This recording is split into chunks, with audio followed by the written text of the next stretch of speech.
Seigneur, ta parole est grande, elle demeure à jamais. Ta parole est infaillible, rien ne peut la supprimer. Bienvenue, chers spectateurs, et bienvenue aux spectateurs du monde entier dans un nouvel épisode du programme d'études quotidien Toute la Bible. Nous en sommes toujours au livre des Proverbes, le livre poétique de la sagesse, les Proverbes de Salomon. Nous en étions au chapitre 27, et ce chapitre se trouve dans la section des proverbes collectés et regroupés par les hommes du roi Ézéchias. Permettez-moi tout d'abord d'accueillir nos invités, les serviteurs du Seigneur qui nous honorent de leur présence. Frère Moïn Bachir, bienvenue. Et frère Faye Eswad, bienvenue. Merci. Bienvenue aussi à notre cher public présent parmi nous. Frère Moïn, j'irai directement au verset 1 du chapitre 27.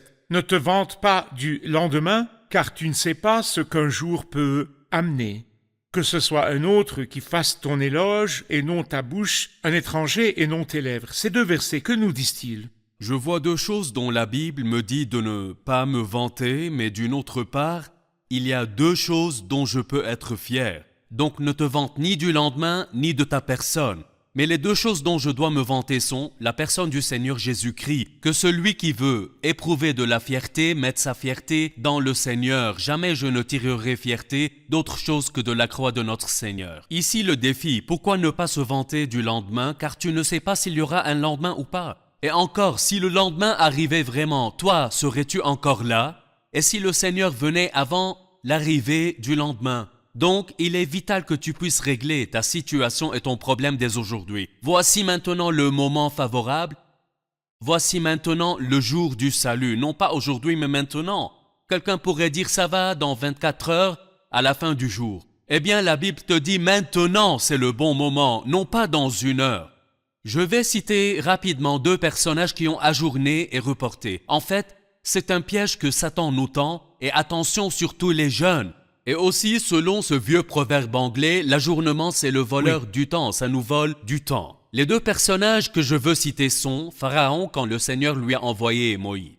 Puis quand sa roue a tourné, il a supplié Moïse de prier pour lui et ce dernier lui répondit « Oui, mais quand ?» Si seulement il lui avait répondu maintenant, mais il a dit demain. Demain, son premier-né lui fut arraché et lui ne vit pas le lendemain arriver. Et son fils est mort. Le second personnage, c'est le gouverneur Félix.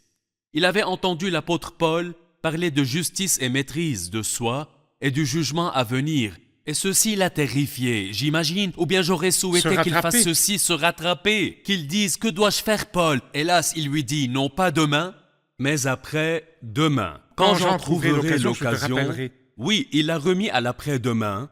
Et quand ce jour vint, il fut détrôné et remplacé par un autre. Donc ajourner est dangereux pour celui qui est loin du Seigneur. Je lui dis, reviens vers Dieu maintenant, et aux croyants à qui le Seigneur a confié une mission, ne sois pas paresseux comme nous l'avons vu précédemment, mais vite, rachète le temps, car les jours sont mauvais. Le premier verset est expliqué dans l'épître de Jacques, chapitre 4, verset 13. Allez-y. Donc, il parle de ceux qui disent, il parle des gens qui disent, nous irons demain, aujourd'hui ou demain, à tel endroit ou telle ville où nous marchanderons, gagnerons du fric et travaillerons. Alors il leur dit de très belles paroles. À vous maintenant qui dites, aujourd'hui ou demain nous irons dans telle ville, nous y passerons une année, nous y ferons des affaires et nous gagnerons de l'argent. Notez bien que ceux qui agissent selon leur propre volonté, qui ont confiance en eux-mêmes, s'imaginant qu'ils contrôlent les choses et leur destin, eh bien, ils ne sont pas en train de dire avec le psalmiste « Mes destinées sont dans ta main ou mon temps est dans ta main ». Non, ils ont défini le temps, ils disent « Aujourd'hui ou demain nous irons ».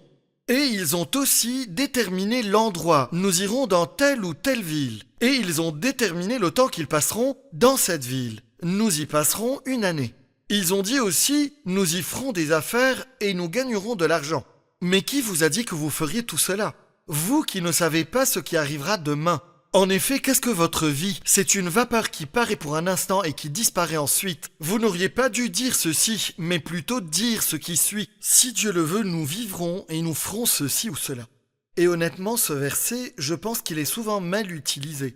Oui, je trouve qu'il est mal utilisé. Si Dieu le veut, nous vivrons. C'est-à-dire, les gens s'imaginent que ça veut dire « je ferai telle ou telle chose » à condition que je sois toujours en vie.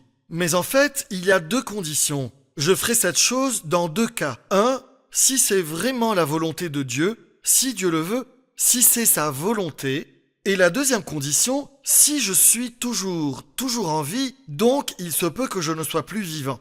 Mais en réalité, vous vous montrez fiers de vos fanfaronnades. Toute fierté de ce genre est mauvaise.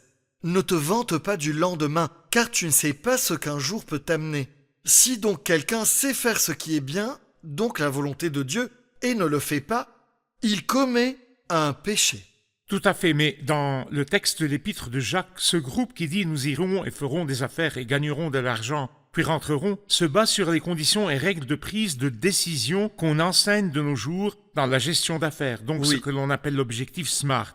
Donc comment définir le but, la durée et comment les mesurer, que faire là-bas, puis quand revenir? Mais c'est bien ce que l'homme riche et stupide Tout a à fait, correct. Mais quand on agit indépendamment de Dieu, c'est là qu'on échoue. quand on fait notre propre volonté. On prend une courte pause et l'on continue avec l'étude de ce chapitre. Chers spectateurs, je vous retrouve après la pause. Restez à l'écoute.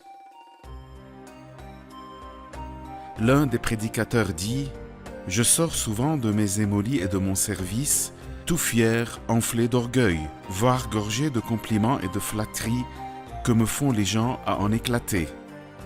Mais dès que je monte en voiture avec ma femme et qu'elle me dit mes 4 vérités, je me dégonfle comme un ballon de baudruche, comme si elle m'a enfoncé un pieu. Donc elle me ramène à ma triste réalité. Je suis sûr qu'elle a raison.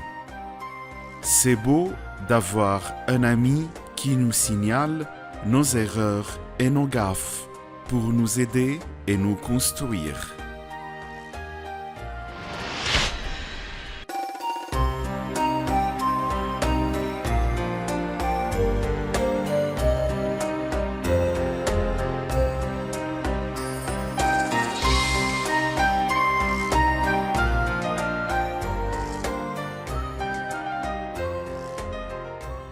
Nous voilà de retour, chers spectateurs, pour poursuivre notre étude du chapitre 27 du livre des Proverbes.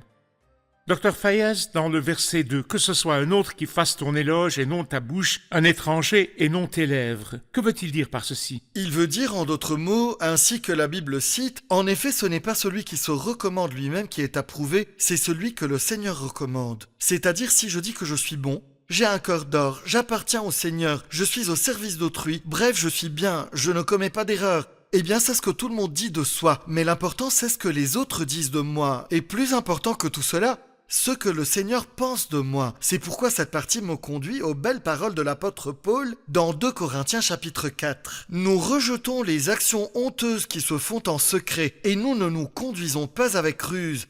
Nous ne falsifions pas la parole de Dieu. Au contraire, en faisant connaître clairement la vérité, nous nous recommandons à toute conscience d'homme devant Dieu. C'est-à-dire que notre homme ne trahit pas la parole du Seigneur, il agit correctement, ses actes correspondent à ce qu'il enseigne, à tel point que tous ceux qui observent sa vie et la vie de ses compagnons vont dire « Honnêtement, cet homme se tient entre nous et le Seigneur, même s'ils le détestent. » Et peut-être qu'ils ne veulent plus le voir, mais en leur conscience et devant Dieu, ils vont dire « Honnêtement, c'est un homme juste.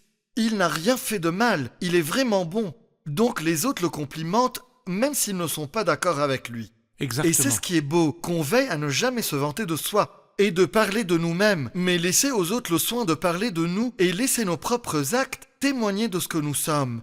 Et permettre au Seigneur lui-même de sourire en nous regardant, le laisser nous dire, et c'est lui-même qui dit, c'est bien, bon et fidèle serviteur. Je me rappelle Moïse quand il descendit de sa montagne.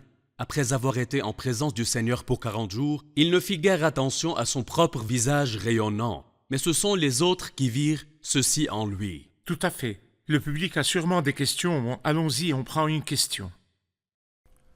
Le verset 6, les blessures d'un ami prouvent sa fidélité, tandis que les baisers d'un ennemi sont trompeurs. Donc comment est-ce des blessures, mais en même temps elles prouvent la fidélité de l'ami? Oui, les mots sont contradictoires. Comment est-ce des blessures d'un ami? Si c'est un ami, alors pourquoi me blesserait-il? Si c'est bien un frère qui m'aime et qu'il voit un vice chez moi, et vice-versa donc, je veux régler cette affaire-là, et ça risque de le blesser un peu, lui faire de la peine, mais plus tard ça lui fera du bien. Ici, je me rappelle Paul et Pierre dans la lettre aux Galates, quand on a blâmé Pierre devant lui, Paul ne lui a pas tapoté l'épaule. Et bien qu'il l'ait blessé quelque peu par des mots cassants et lui ait dit « tu te comportes mal », plus tard, Pierre n'a parlé que de l'amour de Paul envers lui et de sa grande et divine mission. Je pense que les termes utilisés en littérature hébraïque dans cette section, le mot blessure signifie extraire une tumeur du corps. Et le mot fidèle décrit la fidélité de l'infirmier ou du soignant envers son patient. Donc ici, l'on décrit une personne fidèle qui est obligée de blesser son ami bien-aimé, juste pour lui extraire une tumeur. Une fois, 2 amis marchaient ensemble dans une forêt, puis un serpent apparut et mordit l'un d'eux. À l'instant, l'autre ami qui était avec lui brandit de son sac un couteau.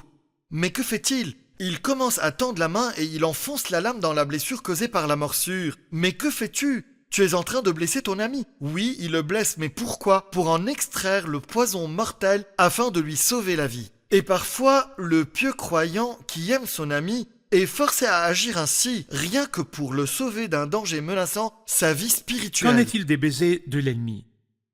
Les baisers d'un ennemi sont trompeurs, ça veut dire quoi ? Les baisers d'un ennemi sont trompeurs. Ceci me rappelle le baiser de Judas donné en guise de signe pour ceux qui voulaient arrêter le Seigneur. Il dit « L'homme auquel je donnerai un baiser, c'est lui, arrêtez-le ». Et il vient embrasser le Seigneur, mais en fait, il disait « C'est lui votre homme ». Donc c'est un exemple comme quoi les baisers d'un ennemi sont trompeurs. Oui, et le Seigneur dans cette situation le traitait en tant qu'ami. Il lui dit même « Mon cher ami, qu'es-tu venu faire ?» Et cette dernière phrase est une citation du psaume 55 qui parle d'un cher ami. Correct. Je passe au verset 7, frère Moïne. Celui qui est rassasié piétine le rayon de miel, tandis que celui qui a faim trouve doux tout ce qui est amer. Ce livre nous parle beaucoup de miel. Mais pour la première fois ici, il me dit piétine le rayon de miel. Celui qui est rassasié piétine le rayon de miel. Qu'est-ce que ça veut dire ? Je vais le prendre sous 2 angles, 2 directions. 1. Quelqu'un qui est satisfait du monde et de ses plaisirs et de toutes les choses offertes par Satan. Donc je vois le miel ici comme une analogie de la parole de Dieu. 2. Les bénédictions spirituelles que nous offre le Seigneur. Alors quand le Seigneur mentionne au peuple d'Israël la terre de Canaan comme une terre débordant de lait et de miel, donc celui qui est satisfait des chose terrestre piétinera la parole qui est plus douce que le miel. Il ne la respectera pas, n'aura pas faim d'elle et ne sera pas satisfait des bénédictions de Dieu. Prenons-la d'une manière opposée. Celui qui est rassasié du Christ et de la parole de Dieu et celui rassasié de bénédictions spirituelles offertes par le Seigneur, même si le monde lui offre tout le miel, et qu'il n'en a pas, mais disons que ce monde peut tricher en offrant un semblant de miel, sûrement l'autre le piétinera et le refusera. Dans Apocalypse chapitre 2, dans la lettre adressée à l'ange de l'église de Laodicée, que dit-il son porte-parole ? « Je suis riche, je me suis enrichi. » Donc satisfait du miel terrestre et je n'ai besoin de rien. Je n'ai besoin de rien, d'aucun de tes mots. Quand on est rassasié du Christ, le cantique qui dit « J'ai piétiné ton miel » au monde n'est pas chanté par une personne qui a faim, mais qui est plutôt rassasiée. Vraiment, pourquoi Joseph a-t-il refusé ? Car il était rassasié. Qu'est-ce qui a fait que Daniel ait refusé ? C'est parce qu'il était assouvi. Pourquoi Salomon a-t-il succombé à la tentation ? Eh bien... affamé. Car il était affamé, donc en pratique... Être rassasié de Dieu, assouvi de la parole du Seigneur, crée en nous un torrent d'abondance interne. Alors plus de place pour autre chose. Celui qui est rassasié piétine le rayon de miel. Je pense que l'Exode nous parle de ce qu'on appelle offrande élevée. Ça signifie qu'une fois mes mains remplies de ce bélier, elles ne sont plus libres. Si le monde vient m'offrir quelque chose, mes mains sont déjà occupées. Souvent, nous rencontrons des jeunes, par exemple, je m'en vais dire à ce jeune « Cher fiston, éloigne-toi de l'addiction, ne prends pas de drogue, ou s'il te plaît, ne bois pas d'alcool, ou encore ne reste pas de longues heures sur Internet ou Facebook, mais parce qu'il n'a pas d'autres alternatives. Il ressent ce vide intérieur et il s'y cramponne donc. Que puis-je il faire, faut donc lui trouver un genre de satisfaction, un remplacement, si bien qu'il n'aura plus le temps de chercher ailleurs, comme ce verre ou tasse ou bol ici avec moi. Tant qu'il n'y a pas d'eau dedans, il y a de l'air. Alors je dois le vider de son air pour le remplir d'eau. Donc quand le cœur est rempli du Seigneur, plus de place pour n'importe quoi d'autre. Celui qui est rassasié piétine le rayon de miel. Quand nous passons au verset 12, Dr. Fayez, verset 12, « L'homme prudent voit le mal et se met à l'abri. Mais ceux qui manquent d'expérience vont de l'avant et en subissent les conséquences. » Que voyons-nous dans cette parole ? Moi, j'y vois le fait de fuir le péché. Le mot mal m'a aussitôt rappelé l'histoire de Joseph. Quand la mauvaise femme le pourchassa et insista, il lui dit le même mot qu'ici, mal. Comment commettrais-je ce grand mal et pécherais-je contre Dieu? Et il se cacha puis s'enfuit, lui laissant sa tunique. Donc il évita de tomber dans le piège. Par contre, l'insensé qui obéit à l'appel de la femme étrangère adultère, je pense qu'il va droit à sa perte. Mais je me rappelle le verset où l'homme sage a dit dans Ecclésiaste 12, « Souviens-toi de ton Créateur durant ta jeunesse, avant l'arrivée des jours mauvais. » Eh bien, j'y vois le temps de grâce qui s'achève et la porte de la grâce qui se ferme. Et la porte sera fermée, et l'église enlevée, élevée dans la gloire, comme dans la parabole des vierges sages et folles, l'époux est arrivé. Celles qui étaient prêtes entrèrent avec lui, la porte fut fermée, et les folles tapèrent, mais il était trop tard. La grande colère sera déversée, mais ça sera trop tard. Tout à fait. Frère Moïse, dans le verset 14, si quelqu'un bénit son prochain à haute voix et de grand matin, c'est tenu pour une malédiction. Donc, si je viens de bon matin te claironner, bonjour frère Moïse, Dieu te bénisse, à haute voix, là il me dit c'est tenu pour malédiction, ou bien veut-il dire autre chose? Le bonjour est plaisant. J'ai besoin de l'entendre de ta bouche. La bénédiction n'est pas mauvaise, elle est requise même. Mais comment l'a-t-il dite et quand l'a-t-il dite? Tout d'abord, il l'a fait de bon matin, les gens dorment. Et tu viens me le claironner, le gars vient à peine de se lever. Et voici l'autre qui vient le flatter et louer ses actes. Il n'a pas encore bougé, ne s'est pas lavé le visage même. Il y a de la ruse, de la fourberie, du mensonge derrière. Certainement ça cache quelque chose. Puis il l'a dit à haute voix comme s'il s'est posté sous la fenêtre de cet homme et a commencé à chanter ses louanges. Non seulement il l'a dérangé, mais il a embêté les autres en plus. Donc ceci n'est pas une bénédiction. C'est comme s'il avait lancé un objet contre un mur et ce dernier a rebondi vers lui. C'est-à-dire son ami même a été dérangé. Donc, comme toute l'affaire m'a embêté, je n'étais pas joyeux, c'est comme s'il m'avait maudit et non pas béni. Et puis il le bénit alors que l'autre ne s'était pas encore levé pour faire quelque chose. Tu le Donc bénis tu pour le quelle bénis pour raison? quel acte s'il n'a rien accompli? Laisse-le au moins se lever et aller accomplir quelque travail. Donc ici, il n'y a que flatterie et nuisance, voire plus, mensonge et hypocrisie. Certes, il invente quelque chose qui n'existe Donc pas. ce n'est pas une bénédiction autant qu'une flatterie. Il le flatte de bon matin. As-tu vu ses œuvres avant de le flatter? C'est un genre de flatterie hypocrite. L'amitié et l'amour, la Bible dit « N'aimons pas en parole et avec la langue, mais en acte et avec vérité. » Donc si l'on fait quelque chose, c'est plutôt pour plaire au Seigneur avant les gens. Nous allons prendre une pause et puis revenir pour une question du public. Chers spectateurs, on se revoit après cette interlude. Restez à l'écoute.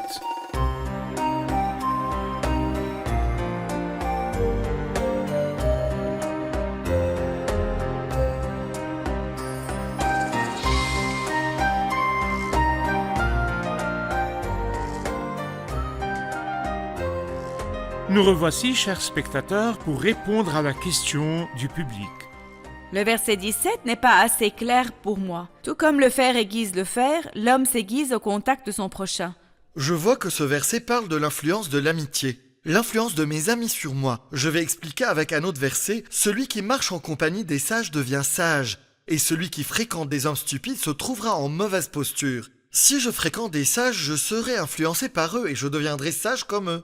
Par contre, si je marche avec des stupides, ils auront sur moi une influence négative. Donc ici, il dit, tout comme le fer aiguise le fer, l'homme s'aiguise au contact de son prochain. Dis-moi donc qui tu fréquentes et je te dirai qui tu es. Exactement. Dis-moi qui tu fréquentes et je te dirai ce que tu es en train de faire. Correct. Tout à fait.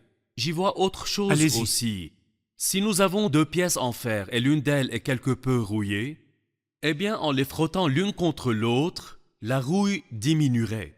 Je peux appliquer ce principe parfois par paresse ou tentation ou encore par un trop-plein de miel dont nous parlions. Je pourrais attraper une petite couche de rouille en tant que croyant, puis un cher frère vient m'accompagner à travers l'amitié fraternelle et la relation avec la parole de Dieu.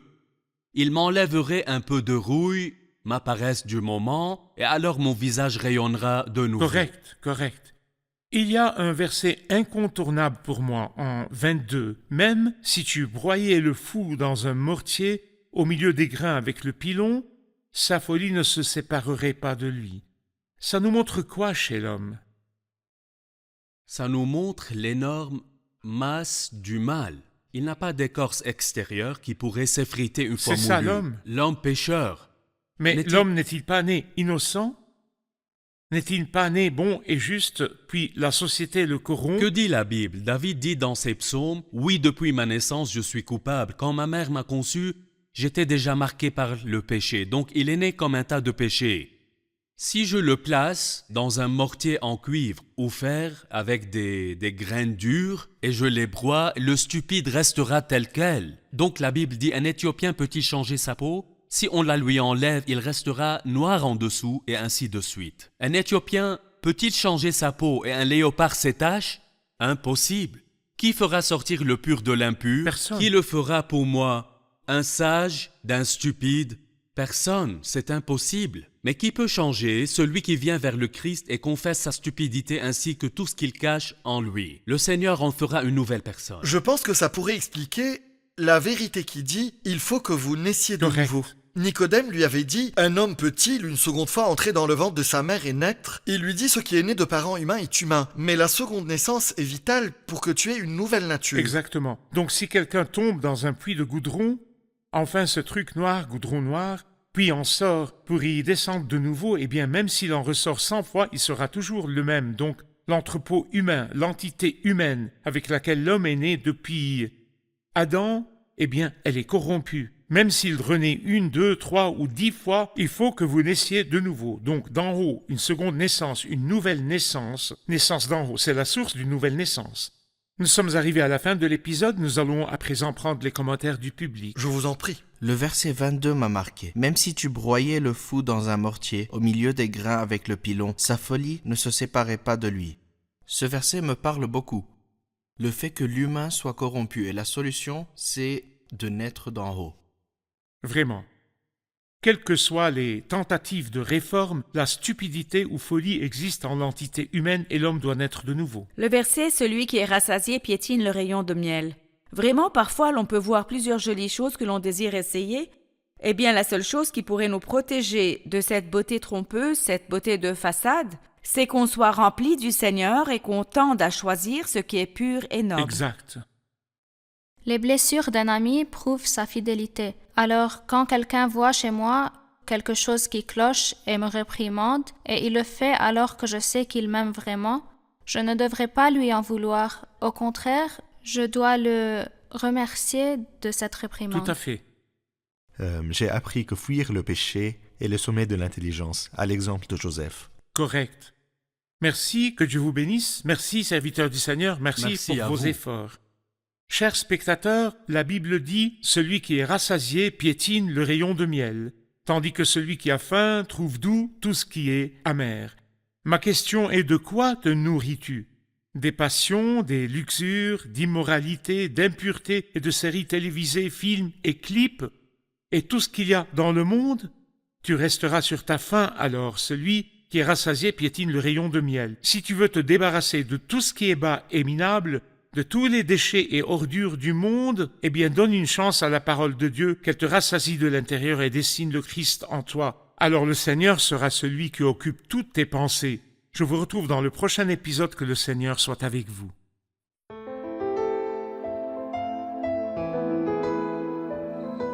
Seigneur, ta parole est grande, elle demeure à jamais. Ta parole est infaillible, rien ne peut la supprimer.